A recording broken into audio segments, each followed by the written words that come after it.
It is indeed a privilege to stand here this evening alongside two very accomplished uh, women in their respective fields.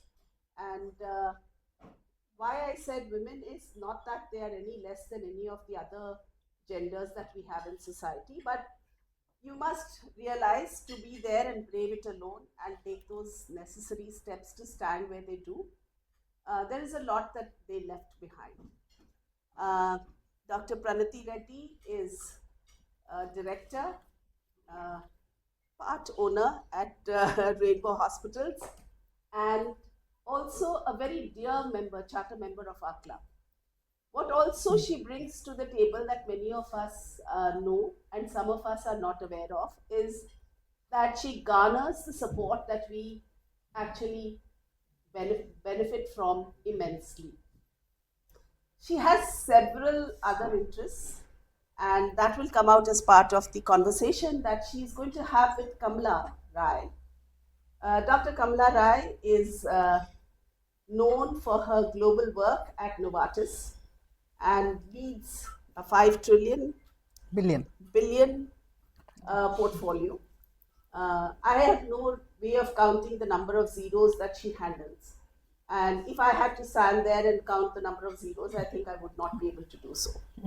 Having said that, a pharmacologist by profession, she has seen a lot of molecules that I use as a patient on an everyday basis come to light. So when we have two such people with the kind of level of expertise and intellect that they have and the road that they have traveled, this journey is going to be, of the next 20 minutes, an amazing conversation between two of them. Coffee with Karan is going to pay in comparison to what they are going to have with each other today. And I am indeed privileged to stand here to introduce both of them. Thank you. Thank you, Uma. That's incredibly kind, Uma. That's so typical Uma. So welcome all of you to this really special edition of Coffee with a Rotarian. Kudos to this idea. I really hope this idea grows because this is a well-plated service. Leadership that is cooked to perfection, service which is garnished with the right amount of spice, and not to mention coffee brewed wisdom. This is a moment of reflection. Pranithi, we are waiting to hear from you. Light-hearted, yet very rich in content. Knowing a person beyond the known. Opportunity to take a peek into the person's ability to make high-value decisions. Choices that are deliberate, mostly. Shall begin with some expressions, Pranithi, just to kind of ice-breaking. So Pranithi, when I say the words drip, goat, eat, rids, stand, does anything come to your mind? No. Anyway, first of all, thank you to the club for having, this podcast. It's really an exciting thing. And like she said, I really hope this takes off. It's a very nice way to get to know our Rotarians. But other than goat, nothing makes sense there. Goat is, I think, greatest of all time. Indeed, indeed. This is Gen Z lingo for all of us, just to get familiar. So drip is for stylish and fashionable appearance. There you go. Goat is greatest of all time, as you mentioned. There you go again. Eat, it's Y-E-E-T. Eat is to describe excitement, which I'm feeling right now. Rids, by the way, is charisma, which you have. And Stan is an overly enthusiastic fan. So there's a fan moment right now. So it's all the more exciting for me now to be here. Indeed. So let's begin with, a very professional question. You, as a gynecologist, right, obs and gynae, the only discipline, I'm a healthcare person myself, but the only discipline that brings joy, where people go to you with joy. Rest every other goes a grudge purchase, right? Healthcare is a grudge purchase. But yours is the only joyful experience. So just take us through, how do you feel leading this amazing discipline?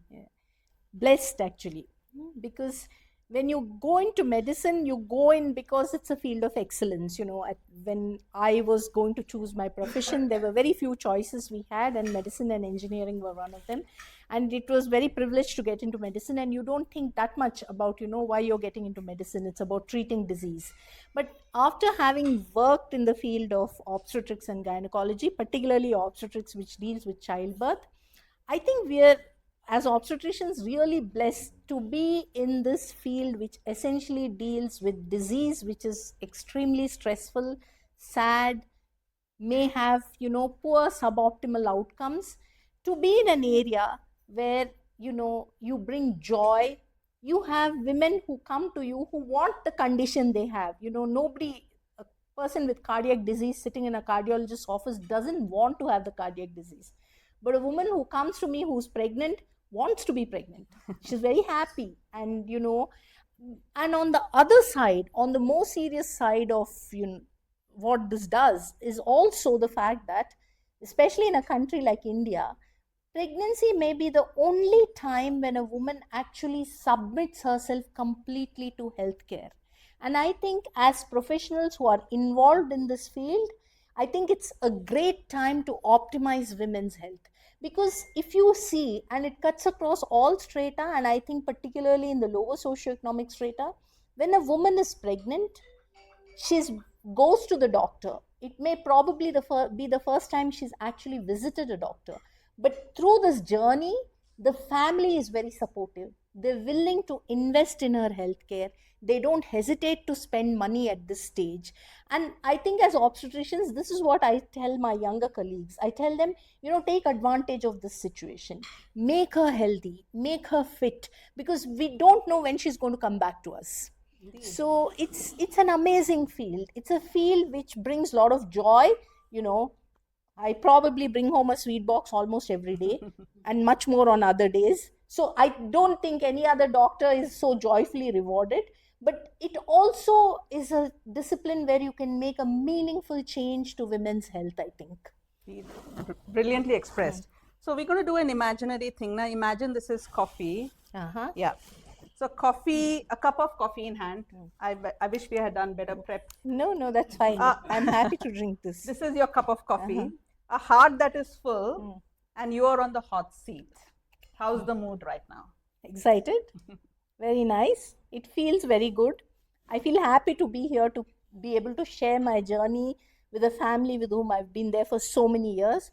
And I particularly feel happy that you're going to take on the question. Thank you. So I'm going to ask you a very interesting question.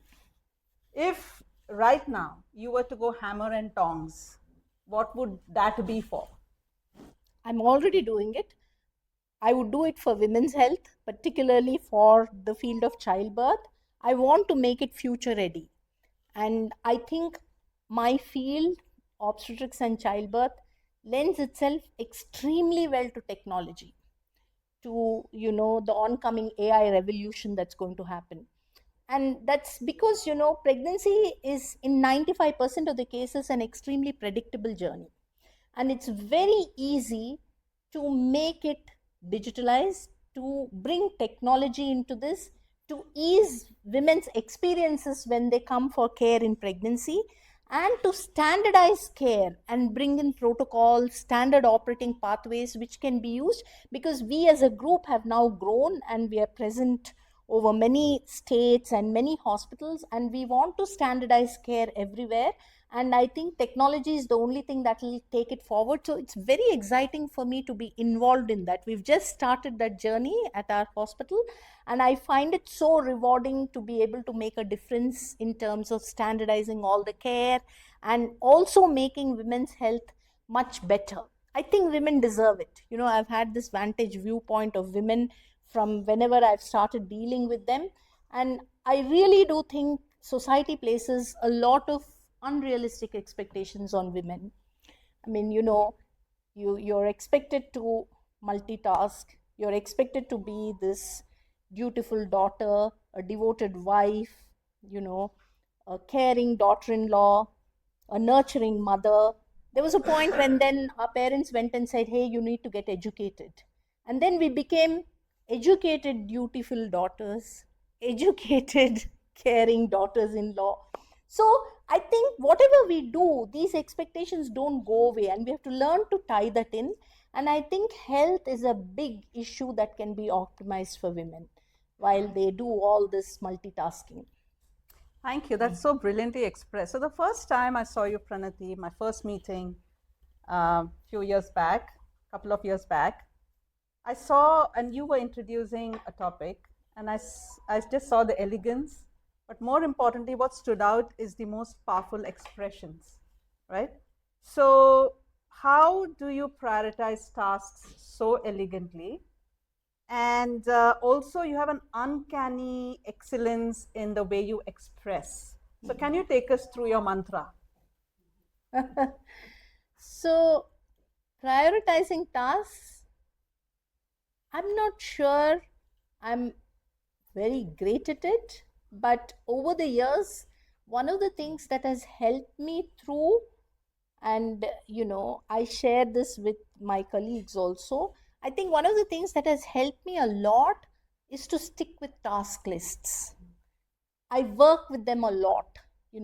I start my day with a task list, and it gives me great joy. Now I'm doing it on my phone, so I have this green symbol which comes tick. And when I do the tick, I feel very good about it. So I try to, plan my day by doing things like this. Then I have a plan for a week and sometimes probably for a month. I have other plans which are, more broader, but this prioritizing mainly, I think what gets me through is just to keep it organized. It may seem very restrictive, but that's my style of working. Perfect, perfect, amazing. So now we'll move into a segment on Rotary. So Unite for Good is the theme. What does this mean to you? What does Unite for Good mean? I mean, it's a high value global impact, but to you personally, what does it mean? It's the story of my life. My life is where it is because, there are a number of people who came together to make it possible. So I'm a great believer in teamwork. I really think when people get together, what they can achieve, and especially when women get together, what they can achieve is amazing. So right from my personal life, in terms of how I could sort out my personal life, the support I got from my family, my husband, my parents, my in-laws, it just made it so possible for me to reach where I am. And when I'm at work, I also deal with this specialty which is like 24 hours 365 days. When a woman gets pregnant, that is it, the cycle starts, and then you have so many of them, and so to achieve optimum outcomes, unless you're supported by a team, like they say, it takes a village to raise a child. It takes a village to do anything. And I think this, so I just think the club is just a reflection of the same thing, it's teamwork. Yeah. One thing I'm very curious about when I observe you in action or in your deliberate manner of how you express is this, the word that springs to my mind is mindfulness. So you're extremely mindful. Can you take us through that journey? Is that a deliberate thing, or is it does it come to you naturally? No, it doesn't. Nothing comes to me naturally. I work very hard at reaching where I have to. So yeah, mindfulness is like a journey I explored. And when people initially spoke about mindfulness, it always, I think it means something calm, meditative, breathing. And somehow that wasn't me. I never could do that. And then I found somebody who was like really useful in guiding me through this.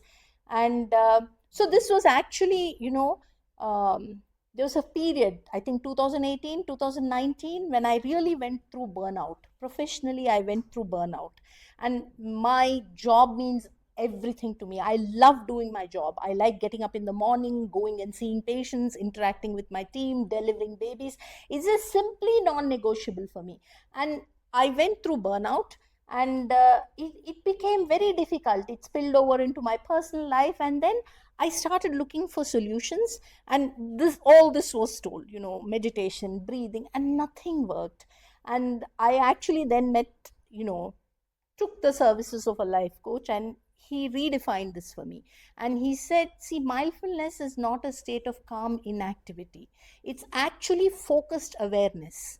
So, you've reached there, you are aware that you have a problem, you're aware of the surroundings which are creating this problem, and we have to work in this focused manner to get there without, introducing stress into it. So he said focus actually takes away stress from a situation. And that's when I started working with this SMART goals. It was really, that was the first time I heard about something called a SMART goal. And, something which was measurable, which was achievable, which is realistic. And I kept that, and he guided me through this whole thing, and it was amazing. So he made me set personal SMART goals, professional SMART goals.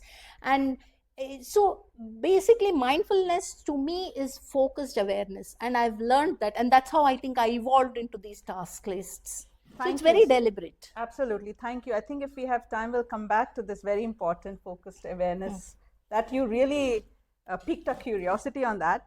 I'm just very interested also in, you just touched upon juggling many balls, but I want to be a little more deliberate and want to explore that a little more, because you do juggle a lot of balls. So how do you keep the balance then? How do you, I know we talked about prioritization, but how do you maintain that on a day-to-day basis, consistently and sustainably, and without losing focus? So I'm really very bad at multitasking. I can't do it. And I think I realized very early on that that's not my strength. I like to do one thing at a time, and I like to complete it. And I don't like to keep too many things, because it kind of confuses me and overwhelms me. And I think everyone, if you take my husband, for instance, he's like, he's a multitasker, he's all over the place. But that's not me. I can't ever multitask. So I know that, that's not my strength. So, and I've learned that even through my profession. So, when we go to deliver a baby, it can happen in the middle of where I'm seeing an outpatient clinic, and there's this immense pressure on me. You get phone calls from the outpatient clinic saying, oh, madam, there are 10 patients waiting, and some of them have started complaining. And I actually educate myself, I tell myself, this delivery has to be completed in perfection. I cannot be hurried up because there are 10 patients waiting there. I will just go and apologize to them and tell them it can be you tomorrow. But so this is learned again, so I focus on one task at a time and try to get it completed perfectly. And then I accumulate another one. So that's where the task list helps me. So I don't try to do too many at one point of time. That's beautifully expressed. In fact, you've taken us through the micro decisions, you've taken us through forced awareness, you've taken us through SMART goals, you've taken us through a whole lot of vulnerability also. Really, it was very nice of you to actually expose your vulnerable side, that you're not a multitasker, right? And also your burnout, right? Thanks for sharing that story. But I'm very curious to know, how was the 10-year-old Pranithi like? And what would you say to her now, having reached the peak of your craft? Not to do anything differently. I couldn't have reached where I am had I not gone through every life experience that I did. So I've learned that, it's foolish to think that I should have changed something, because everything that happened in my journey, good or bad, led me to where I am. And I think, the bad might have given me strengths, the good might have given me encouragement. So I don't think I'm going to say, I'll just say, keep at it, girl. You're going to reach great places. Beautiful. So we're going to do one segment on your take on healthcare. I mean, not necessarily healthcare, even for us Rotarians. AI, are you like an AI tech? Are you like into that space? Do you like this whole revolution that's upon us, artificial intelligence? When you look at the crystal ball, and when you look at the future, does this alarm you? Does it scare you? Does it get you excited? So it doesn't scare me at all. There's a lot of this fear mongering that, AI is going to come, it's going to replace jobs. And we've been through these cycles. we've been through the technological revolution. We've seen Facebook and Google evolve. We are really the before Google and after Google generation, right? So it doesn't worry me. And if you read history also, people said that there was so much alarm mongering when industrial revolution came, and they said, the jobs, the cotton mills are going to close. They did close, but then alternative professions came up. We actually attended an AI conference, and one of the most important takeaway messages I got from there was the minister in Tamil Nadu government, and he said, don't think of the jobs that AI is going to take away. Think of the people who are going to benefit. He said, just think if you had a 70-year-old, your own mother or grandmother, who has to get her pension, would you like her to go to the government office and run after 10 people, be refused, or would you like her to be able to get this into her account with the click of a mouse? So it may take away the jobs of these guys working in the government office, but the need for it has evolved because they didn't do their job efficiently. And it's important to think of who it benefits. And I think in medicine, AI is going to benefit patients. If it takes away jobs of doctors, it's only because they're dispensable jobs. The indispensable ones will never go away. I don't think, I may be wrong, it may happen, but really, I don't think AI in the near future will deliver a baby. But it'll do a lot more in terms of how the journey of pregnancy can be optimized, how a woman can prepare herself better. More people will have access to, information. So I'm really excited, and I think any change, you have to embrace it. So I'm really trying to learn more about it, how it can be used, how it can be optimized for healthcare. And it's important. I think it's important for all of us to get onto that bandwagon, because otherwise we'll be left behind. Use it productively and positively. I really don't believe in this fear mongering that when AI comes, all of us are going to be unemployed. Never going to happen. That's very, very reassuring, Pranithi. We have new members, we have prospective new members. Unite for Good, coming back to that. What advice do you have for the new members and also for us, veterans? What's one advice you have? How can one be a good Rotarian? I think you should believe in the cause for whatever reason you've joined. And Rotary, while it's about service, I also think it's about a lot of friendships, fun. In my experience has been amazing. I just have another family, I think. I have the Rotary family, I have the Rainbow family, I have my own family. So it's very, very nice, and I think you should just keep at it. Whenever you take this on, I think you should just be consistent. Don't feel pressured by certain things which may happen in this club. I think you should just come and do what you can do, enjoy yourself, focus on camaraderie. Don't be too hyper focused on, can I contribute to a service project? Do what you can do, be consistent, try to have fun. And, in our club anyway, the service is set into place. And if you can contribute to it, it's great, I think. It's great. Thank you, Pranithi. This is such great coffee brewed wisdom. We walk away very, very rich today. And you've really piqued our curiosity and really calmed us with all this AI thing, right? So on that note, I would like to close, but not before saying a huge thank you. You do bring a lot of leadership to help us with our leading multiple in different, as you said, right, we have our different families, but I think what stands out is the elegant expressions that you have. So I've certainly walked out richer, and I hope you have too. And on that note, let's call it quits, but not before. Thank you, Kamala. Sorry, before. Thank you very much. I have been reminded, thank you, Pranithi. I have been reminded to throw open the floor for questions. Yes. Ma'am, a wonderful session. This is something different I would like to ask, linked to my profession. My great grandfather had 11 kids, my grandfather about 6, my father 3, and my sisters 2, and I have 1. Now, when I'm getting into the market, I've been called by all the fertility centers to set up a call center back office. I see the fertility centers are increasing. How impactful are these on human mankind today? The way these are coming up. The natural things are not happening. Is it because of the technology impact on people, or the people are so busy that they don't want to get into a kind of a relationship where they want to see kids? This is something which I want to hear it from you. Yeah. So this is, I think, you'll understand it best, isn't it? Why are so many fertility centers coming up?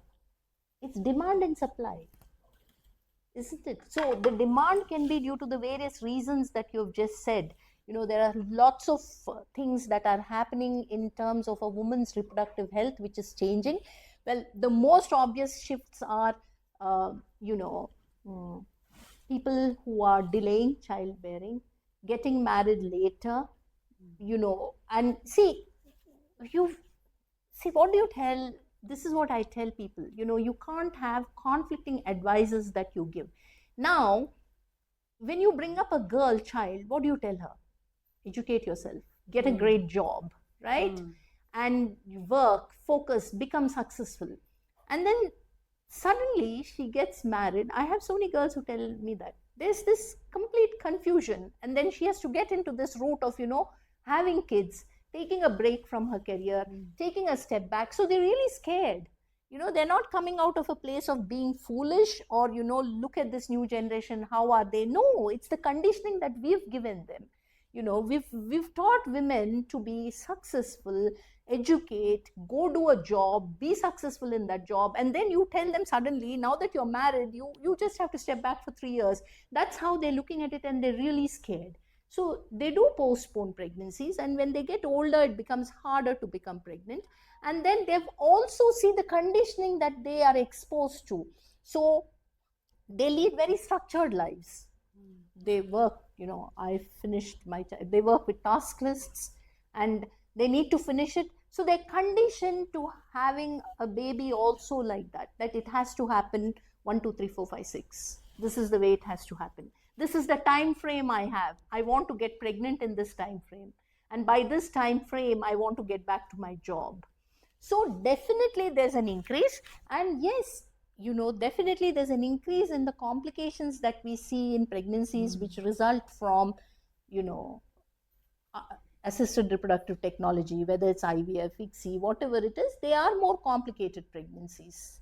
They are more complicated pregnancies because in some way you're interfering with nature, and you need more knowledge, but it is definitely demand and supply. Otherwise, why would they come up? If they were not going to do well, nobody's going to put up a next fertility center. Fertility centers are the next big investment. They're going in for IPOs and raising funds, and if people are willing to fund them, obviously they are seeing there's a future in them, isn't it? That's I think what it is. I think it's a shift in the thought process. The entire generation of girls, how they are, couples, what they are looking at, and the quickness with which they get results. See, they're so conditioned to quick results. Anything they want is a click away. Pregnancy also should be a click away according to them. It frustrates them if it is not. And really, it's not their fault, I think. It's just the whole thing. Yeah. And just to add to that, in fact, while that's happening, also prematurity is on the rise. So we are, in fact, developing products, right? Drugs for retinopathy of prematurity as well. So yeah, sorry, you have a question. Yeah. We have seen the whole world, especially we Indians have seen where India was, full of, people, and even now India is one of the largest. Again, we are now going to see a situation where the Indian government or our own governments are asking to produce more children. As a doctor in this field, you see it's going to improve the child growth and child number, or is it going to go down? So there is a report now which says that 2034 onwards you'll see a decline in Indian population. So again, see, these are like our government policies. We had extremely coercive government policies with regard to this 2-child norm. I mean, I don't think anyone can forget the Nazbandi program of emergency era, isn't it? Where we actually told penalized people for having more children and rewarded people for having less children. You know, government jobs were incentivized when you had lesser children. And if you didn't, you know, undergo some form of family planning procedure, you were penalized. So over years, if you condition a population to have lesser children and lesser children, they are going to have lesser children. So there's so much of incentivization and penalization. This is a very, you know, governments should think through their policies when they put, you know, hum do hamare do. Do you remember those advertisements? Yeah, and the whole of Sanjay Gandhi's thing, you know, what he was vilified for was his Nasbandi program, the forced sterilization camps. So definitely population is going to come down. You are not going to see it immediately. This is going to happen after 2034, 2037. So there are implications of that, because you'll have what you're seeing in the Western nations, a negative growth rate, older population, less of younger population. So they need to start working on that. And then you're seeing a lot of couples choosing not to have children. Now, DP has just told you the generational shift from his grandfather to himself, from 11, 8 to 1, you know. So it is coming down. There's no two thoughts about it. And we will reach there where it's going to be a difficult country in terms of health care, when you have a bigger proportion of geriatric population, less young workers. So, but the government then should be very careful about how they are going to incentivize having more children. We've already suffered the consequences of coercive policies.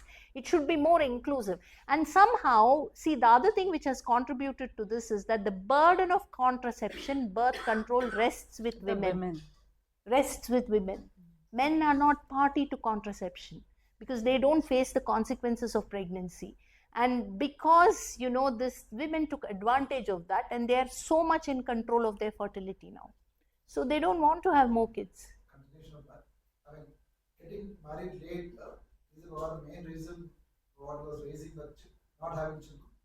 Not necessarily. That may not be the only reason. So the other thing we are seeing is declining fertility even in young 23, 24, like how you're seeing increasing rates of cancer. Lifestyle is impacting reproductive potential in women for different reasons, or many other things around in the environment. We don't know chemicals, shampoos, soaps, what they're eating. What is contributing to rising incidence of cancer is also contributing to other things like this. I just have one question. Rahul is looking at his watch. We can take one question. Yesterday. Things are very, very different there. As per, we say here, more fertility clinics, children not being born, but there, I don't know, population is growing. Yeah, no. Something should anchor you to that, sir. Something should anchor you to that, you know, because whether it is religion, whether it's your personal belief. No, I just think that they do prioritize having children very heavily, you know. They don't think too much about it. Having kids is very natural for some populations. It's very natural. They want to have kids. They don't second guess it. As education levels increase, you'll find that populations decline. As women's education levels increase, populations decline. So we've gathered multiple perspectives and insights. Thank you so much, Dr. Pranithi. And until we meet again for another Coffee Connect with a Rotarian, thank you again, and we'll see you soon. Thank you, Kamala, for having brought out so many things very nicely. Good job. Yeah. Very nice program. Yes, you should congratulate Rahul. Yeah, Rahul. You should congratulate Rahul. This is all Rahul's idea. Please